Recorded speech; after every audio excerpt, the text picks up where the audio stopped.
नमस्कार, आप देख रहे हैं विंद फर्स्ट। मैं आपके साथ हूं रशीद, मेरे साथ है स्वर्णिमा। हमारे खास कार्यक्रम मीडिया स्कैन में आपका स्वागत है। यहाँ हम मुख्य अखबारों का विश्लेषण कर आपके साथ खबरें साझा करते हैं। तो चलिए बढ़ते हैं खबरों की ओर। विंद की खबरों से शुरुआत कर आपके लिए दिन पर कार्टून में बात करते हैं। जी, सबसे पहले हम अतिक्रमण से जुड़ी खबर की बात करेंगे। सिटी स्टार पेज पर है, जहां ये बताया जा रहा है कि शहर के चारों जोन जो है वहां पर टीम तैनात है, उसके बाद भी अतिक्रमण की समस्या बनी रहती है। फ्लाईओवर के नीचे चाहे वो ठेले लगे रहते हैं और अन्य जगहों पर भी यही स्थिति है। शहर की जो स्वास्थ्य सुरक्षा व्यवस्था है और जिसको लेकर बोला जाता है कि स्वच्छता का ध्यान रखना चाहिए, उसका ध्यान नहीं दिया जा रहा है, क्योंकि हर जगह अतिक्रमण लगे हुए हैं। यहाँ पर बताया जा रहा है कि अतिक्रमण की गिरफ्त में शहर इस कदर है कि पैदल चलना भी लोगों का मुश्किल है। मतलब वाहन से तो हम देखते हैं कई कई जगहों पर ठेले लगे हुए हैं, इवन मेडिकल स्टोर्स भी जहाँ पर है वहां पर, ये डॉक्टर कॉलोनी में भी इस तरह की स्थिति रहती है। इतना ज्यादा अतिक्रमण रहता है कि लोगों की पैदल आवाजाही भी बहुत ज्यादा, इससे स्वास्थ्य वगैरह पे भी काफी फर्क पड़ता है। और ये समस्या जो है कम होने का नाम नहीं ले रही है। अलग अलग अतिक्रमण शाखा है शहर में, जिसमें वेंकट मार्ग, इसमें कुछ जगहों के नाम दिए हुए हैं। फोर्ट रोड, जानकी पार्क, गुड़ चौराहा मार्ग, अमहिया मार्ग, अग्रवाल चौक शामिल है। अब इसके बाद भी यहाँ पर इन शाखाओं के होने के बाद भी जो समस्या है वो दूर नहीं हो पा रही है और अतिक्रमण की वजह से कदम कदम पर जाम लगता है और बाजारों की स्थिति इस तरह से है कि दुकानदार जो है वो सड़कों पर ही अपनी दुकान लगा लेते हैं। अब उनसे अगर बात करने पर ये पता चलता है कि वो कहते हैं कि हम कहाँ जाएं, हमें हमारा घर भी चलाना है, इसके लिए जो है सड़कों तक दुकानें आ जाती हैं। फुट यहाँ पर दिया हुआ है कि जो कार्यवाही है ये पूरी तरीके से हवाई हो रही है और अतिक्रमण जो शहर के चारों जोन के निर्देश है कि हर रोज अतिक्रमण करने वालों पर सख्त कार्यवाही की जाए, या ये निर्देश भी जारी किए गए हैं, लेकिन उनको पहली बार इसके लिए नोटिस दिया जाए, इसके बाद जुर्माना किया जाए, लेकिन इसके बाद भी अगर वो नहीं मानते तो दुकान बंद कराई जाए। अब शुरुआती दिनों में ये अभियान कुछ तेज रहा, लेकिन उसके बाद फिर से वही हालत हो गई और नगर निगम का अभियान ये जो है पूरी तरीके से सुस्त पड़ा हुआ है, जिसकी वजह से पूरा शहर अतिक्रमण की गिरफ्त में है। जी, अगली खबर की बात करें तो दैनिक भास्कर का आंचलिक पेज है ये। यहाँ पर सतना नगर के कॉर्नर में लिखा गया है कि सतना जिले में अलग अलग थाना क्षेत्र में 3 लोगों ने खुदकुशी की है। सबसे पहले तो लिखा गया है कि सतना जिले के अलग अलग थाना क्षेत्रों में 3 लोगों ने फांसी लगाकर खुदकुशी कर ली, जिस पर मध्य कायम कर जांच की जा रही, यानी जांच में लिया जा चुका है। पहला केस है अमरपाटन कस्बे की पुरानी बस्ती में फल व्यापारी ने गोदाम में फांसी लगाकर जान दे दी। पुलिस ने बताया कि लालपुर निवासी सूरज चौरसिया ने, उनकी उम्र है 29 वर्ष, मेन मार्केट में फल का ठेला लगाते थे, जबकि गोदाम पुरानी बस्ती में है, वहां जाकर उन्होंने फांसी लगाई। दूसरा केस है रामनगर थाना क्षेत्र का है। चंदवार गांव में विद्याबाई पति स्वर्गीय लक्ष्मण यादव 65 वर्ष की है। शुक्रवार देर रात घर में रस्सी का फंदा बनाकर इन्होंने फांसी लगा ली है। तकरीबन 2 बजे जब किसी परिजन की नींद खुली तो महिला को फंदे पर लटकते हुए देखा। वहीं तीसरा केस है रामनगर थाना क्षेत्र का है। मिर्गौती में 78 वर्षीय रामखिलावन पुत्र गंगा पटेल ने शनिवार दोपहर को घर के पास लगे आम के पेड़ पर फांसी लगा ली। काफी देर तक परिजनों को पता ही नहीं चला। जब बुजुर्ग शाम तक नहीं देखे तो तलाश शुरू की गई। यानी कि ये तीनों केस ऐसे हैं जहां पर फांसी लगाकर आत्महत्या की गई है। जी, अब बात करते हैं अगली खबर की। तो मतदान से जुड़ी एक खबर है। जैसा कि हमें पता है कि मध्य प्रदेश जो है आदिवासी बहुल ये स्टेट है और साथ ही में जो अनूपपुर जिला, उमरिया जिला है, यहाँ पर बैगा समुदाय के लोग हैं। ये एक जनजातीय समुदाय है जो बहुत बाहुल्य में है, बहुलता में है। अब इसमें बताया गया है कि जो उमरिया में लोकतंत्र का सबसे बड़ा पर्व जो है मतदान था परसों।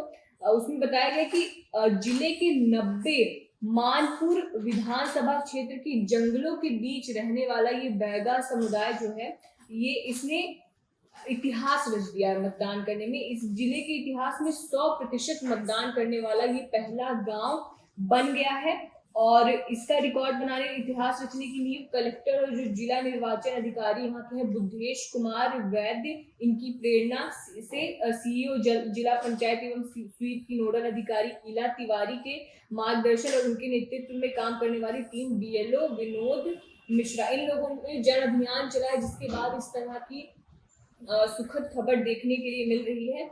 इसमें ये भी बताया गया कि मतदाता जागरूकता कार्यक्रम के तहत 18 अक्टूबर 2023 को जिला निर्वाचन अधिकारी जो बुद्धेश कुमार वैद्य हैं, उनके मार्गदर्शन में जिला और खंड ग्राम स्तरीय मतदाता जागरूकता दल ने आदिवासी संस्कृति के अनुरूप बघेश्वर बाबा की पूजा, वो उनके कुल देवता होते हैं, उनकी पूजा करने के साथ, अर्चना करने के साथ ही गीत संगीत, शपथ, महिलाओं की खेल कूद की गतिविधियां, मानव श्रृंखला जैसी गतिविधियों के माध्यम से इन्होंने जिले का पहला कार्यक्रम आयोजित किया था। अब इस कार्यक्रम में ग्राम पंचायत सरपंच, पंच और गांव के लोगों ने बढ़ चढ़कर हिस्सा लिया और विश्वास दिलाया था कि धूपखड़ा गांव 100% मतदान के लिए तैयार है। तो इस तरह के जो अवेयरनेस प्रोग्राम्स हैं इस संस्कृति के जरिए, क्योंकि आदिवासी जो लोग होते हैं उनकी संस्कृति बहुत रिच होती है, तो उनको इस तरह से मतदान के लिए यहाँ से सीख ली जा सकती है इन अधिकारियों के जरिए कि किस तरह से हम इनको अवेयर कर सकते हैं मतदान करने के लिए और आगे आने के लिए। जी। बात करते हैं हम हमारी अगली खबर की। तो पथरी निकालने की सर्वश्रेष्ठ जो पद्धति है RIRS, इसके बारे में जो विंध्य हॉस्पिटल है वहां पर भी ये तकनीक आ चुकी है। जो डॉक्टर विशाल मिश्रा है विंध्य हॉस्पिटल के, उनके द्वारा इस पद्धति से पथरी के रोगियों का सुरक्षित और सफल इलाज अब किया जाने लगा है। पहले ये जो टेक्निक थी ये बाहर के ही बड़े शहरों में हुआ करती थी, लेकिन अब यह पद्धति रीवा में भी आने से पेशेंट्स को बहुत हेल्प मिल रही है। जो पथरी का इलाज है, ये पहले जिस तरीके से किया जाता था तो इसमें चीरे टांके लगाकर बड़े ऑपरेशन किए जाते थे, लेकिन इस टेक्निक के आने के बाद से पीठ में एक होल करते थे और जिसकी मदद से पथरी को तोड़कर बाहर निकाला जाता था। अब इसमें जो एकदम आज की जो पद्धति है RIRS, इस पद्धति में पेशाब के रास्ते से दूरबीन डालकर किडनी में पहुंचाकर लेजर के थ्रू पथरी को पाउडर कर दिया जाता है और उसे शरीर से बाहर निकाल लिया जाता है। तो लोगों के लिए एक बहुत ये सुखद खबर है स्वास्थ्य के क्षेत्र में, स्वास्थ्य के लिए विंध्य क्षेत्र में। एक और खबर है यहीं पर जहां पर बताया गया है कि नहर जो है वहां की स्थिति बहुत ज्यादा खराब, जैसे हमारी एक स्टोरी भी गई थी, इसमें ये मामला है उचेहरा का, सतना के पास का। तो इसमें बताया जा रहा है कि जो नहर है वो जर्जर हो गई है और अब पानी की तो वहां पर किसी भी तरह की उम्मीद है नहीं। साथ ही में इसमें बताया जा रहा है कि कैनाल हो गई है जर्जर और किसानों के साथ मजाक किया जा रहा है। इसमें बताया गया है कि अब ये नहर है वहां की कई जगह से जर्जर हो गई है और जब भी यहाँ पानी शुरू किया जाता है तभी नहर का पानी गांव को नष्ट कर देगा। इस तरह के खतरे के हालात एक जगह ही नहीं बल्कि कई ग्राम पंचायतों में बने हुए हैं, इसके बाद भी इस पर कोई भी ध्यान नहीं दे रहा है। जी, इस खबर को दैनिक भास्कर में भी जगह मिली है। अगली खबर की बात करें तो ये थी हमारी विंध्य की खबरें। अब हम चलते हैं हमारी प्रादेशिक खबरों की ओर। तो ये है पत्रिका का मध्य प्रदेश पेज, दैनिक भास्कर के मध्य प्रदेश पेज में भी इस खबर को जगह मिली है कि शिवपुरी में पुरानी रंजिश को लेकर विवाद हुआ था। दो पक्षों में खूनी संघर्ष, 3 लोगों की मौत बताई जा रही है। देवर भाभी सहित 3 लोगों की मौत हुई है। लिखा गया है कि चकरामपुर में झगड़े में घायल 3 लोगों की ग्वालियर में इलाज के दौरान मौत हो गई। शुक्रवार को हुए झगड़े में एक पक्ष ने कट्टे से फायर किया तो दूसरे पक्ष ने लाठी डंडों से उन पर हमला किया। आधा दर्जन से अधिक लोग घायल हुए हैं। एक पक्ष के लोगों ने दूसरे पक्ष की गाड़ी में आग लगा दी जिसकी वजह से ये हादसा हुआ। ये विवाद 1-1.5 महीने पहले से चल रहा था जिसके बाद से ये घटना अब जाकर सामने आई है। जी, और वैसे शिवपुरी का ही एक मामला और है। चुनाव के बाद से, जैसे चुनाव के दिन ही हम देख रहे थे कहीं कहीं पे कुछ झड़प हो गई, जैसे मुरैना से एक खबर आ रही थी, वही अब एक खबर आ रही है शिवपुरी से ही है कि कब्रिस्तान के पास बुलेरो में 2 EVM मिली है और कांग्रेसियों ने इसको लेकर जमकर हंगामा किया। मामला क्या है पूरा देखते हैं। तो यहाँ पर दिखाया जा रहा है कि सेक्टर मजिस्ट्रेट पर चुनाव प्रभावित करने के आरोप लगाए गए हैं। अब इसके बाद से हंगामा मच गया। घटना जो है शुक्रवार रात 10 बजे की है। जो सेक्टर मजिस्ट्रेट, इनका नाम बताया जा रहा है GS दीक्षित, इन्होंने गाड़ी में पहले EVM होने से इनकार किया, लेकिन जब चेकिंग किया गया तो वो हक्के बक्के रह गए। फिर उन्होंने बताया कि वो पोहरी विधानसभा के सेक्टर 3 के प्रभारी हैं।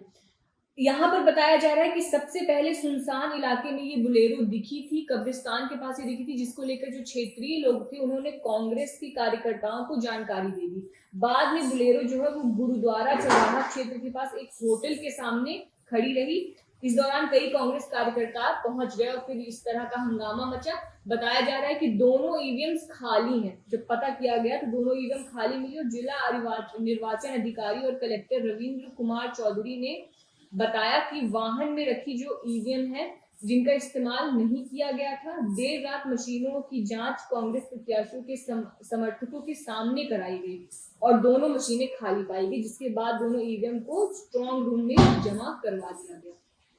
जी, अगली खबर की बात करें तो सलमान हत्याकांड, जिस पर आपने कल भी बात की थी, तो उसको लेकर कांग्रेस के जो दिग्विजय सिंह नेता है, उन्होंने आरोपी के खिलाफ कार्यवाही की मांग की है।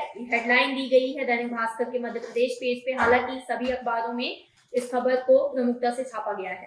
लिखा गया है कि आरोपी वोट डालते रहे, पुलिस ने गिरफ्तार क्यों नहीं किया, दिग्विजय सिंह का ये कहना है। पूर्व मुख्यमंत्री दिग्विजय सिंह शनिवार को खजुराहो पहुंचे और मृत कांग्रेस कार्यकर्ता सलमान खान का शव लेकर थाने के सामने धरने पर बैठ गए। उन्होंने हत्या के आरोपी भाजपा कार्यकर्ताओं को गिरफ्तार करने की मांग करते हुए मृत कार्यकर्ता के परिवार को पार्टी द्वारा गोद लेने की बात भी कही है। ये पूरा मामला इलेक्शन के टाइम का है। पूरा मामला इलेक्शन के दौरान हुई भाजपा और कांग्रेस के बीच भिड़ंत का था। अगली खबर की बात करें तो पत्रिका का मध्य प्रदेश पेज है ये। यहाँ पर भी कांग्रेस प्रत्याशी व समर्थकों की गाड़ियों में तोड़फोड़ और मारपीट की घटना बताई गई है। सागर जिले की रहली विधानसभा का है।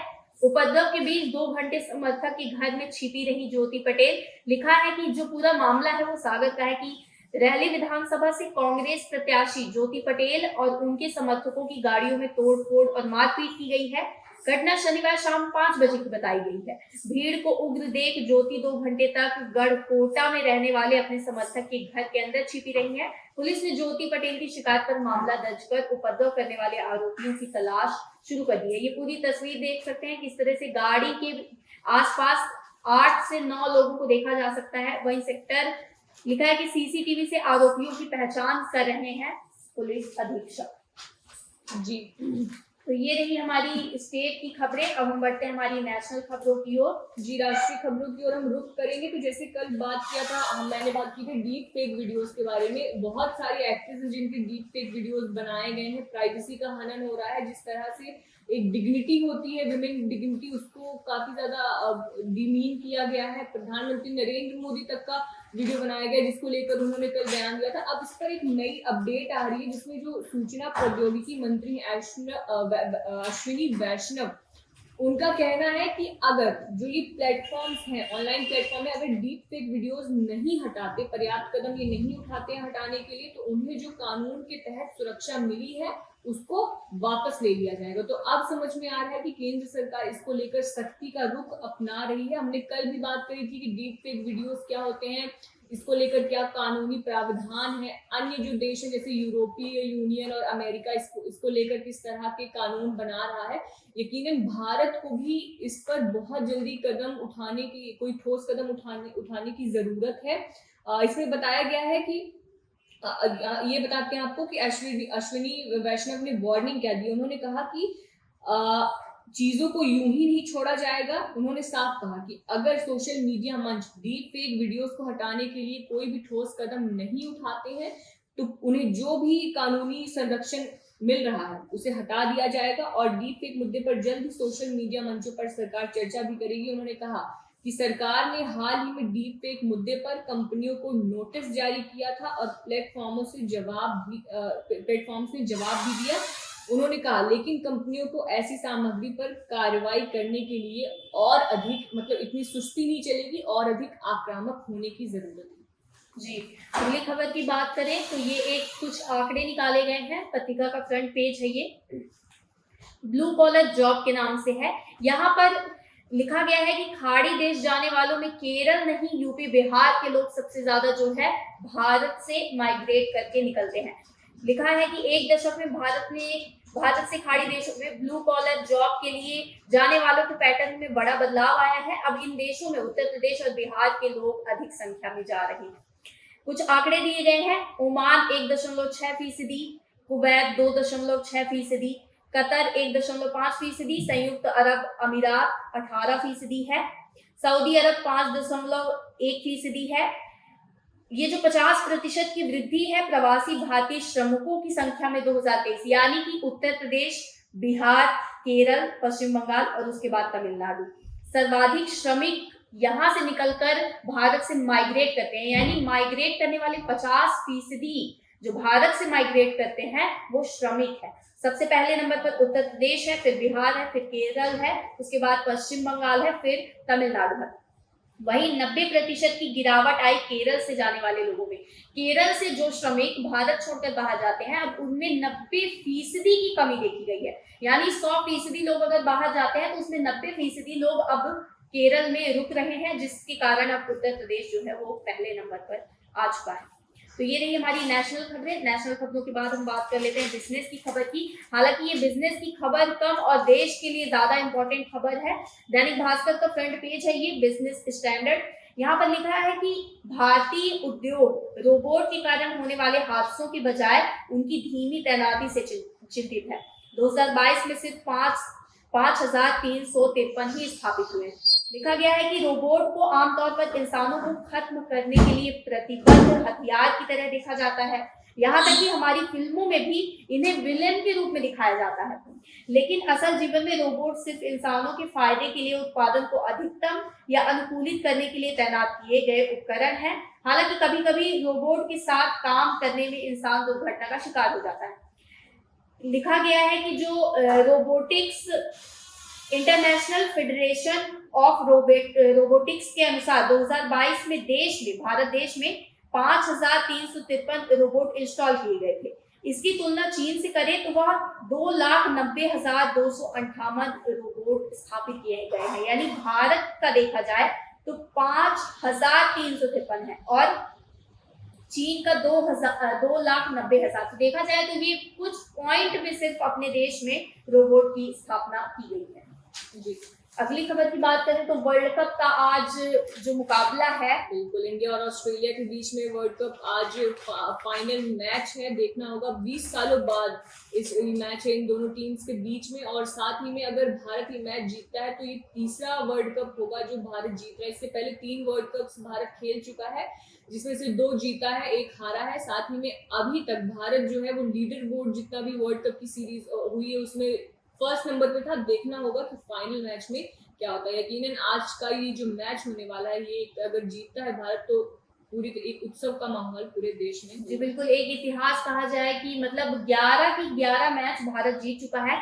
यहाँ पर ये दैनिक भास्कर का पेज है, विजयी भव के नाम से, पत्रिका में भी विजयी भव नाम से ही वर्ल्ड कप का नाम दिया गया था। यहाँ पर जो दिग्गज है वो मैदान में आज, जैसे कि उत्साह तो पूरे 140 करोड़ की आबादी जो है वो प्रार्थना कर रही है, लेकिन कुछ दिग्गज हैं जो सबसे बड़े स्टेडियम पर पीएम नरेंद्र मोदी पहुंचेंगे, ऑस्ट्रेलिया के डिप्टी पीएम रिचर्ड मार्लेस पहुंचेंगे, अमिताभ बच्चन पहुंचेंगे, रजनीकांत, वेंकटेश, कमल हसन, नागार्जुन, मोहनलाल, रामचरण, महेंद्र सिंह धोनी, कपिल देव समेत कई दिग्गज फाइनल देखने के लिए अहमदाबाद के नरेंद्र मोदी स्टेडियम में मौजूद रहेंगे।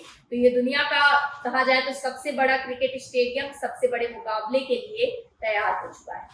जी, अब रुक करते हैं हम कार्टून्स की तरफ। तो आज दैनिक जागरण में भी कुछ कार्टून्स है। तो पहले बात तो जो दिल्ली का एयर पोल्यूशन है उसको लेकर एक कार्टून है जिसमें ऑक्सीजन है, वो ऑक्सीजन को ऐसे एक तरह से प्रेजेंट किया गया है और जो व्यक्ति है वो कह रहा है कि हम काले हैं तो क्या हुआ, दिल्ली वाले हैं, हम तेरे तेरे तेरे चाहने वाले हैं, जिसमें ऑक्सीजन को ये बात वो कह रहा है। और फिर डेंगू जिस तरह से भोपाल में बहुत ज्यादा उसको लेकर 2 मच्छर बने हुए हैं, वो कह रहे हैं कि वो मतलब ऐसे दिखाया गया कि एक वो पिता है और उसका बच्चा है मच्छर, तो उसमें वो कह रहा है मेरी माँ डेंगू का कोर्स कर ले और भोपाल निकल जाए, मलेरिया में कुछ नहीं रखा है। तो वो जो छोटा बच्चा मच्छर है वो कह रहा है जी पापा जी। और अब जैसा कि हमने कुछ दिन पहले देखा था कि आईफोन में जो बड़े नेता हैं कांग्रेस के, उनकी जासूसी का आरोप लगा था, उनको नोटिफिकेशन आए थे, तो उसमें आईफोन बना हुआ है, उसमें लिखा है ले लो। इसमें बच्चा अपने पापा को कह रहा है पापा जासूसी वाला।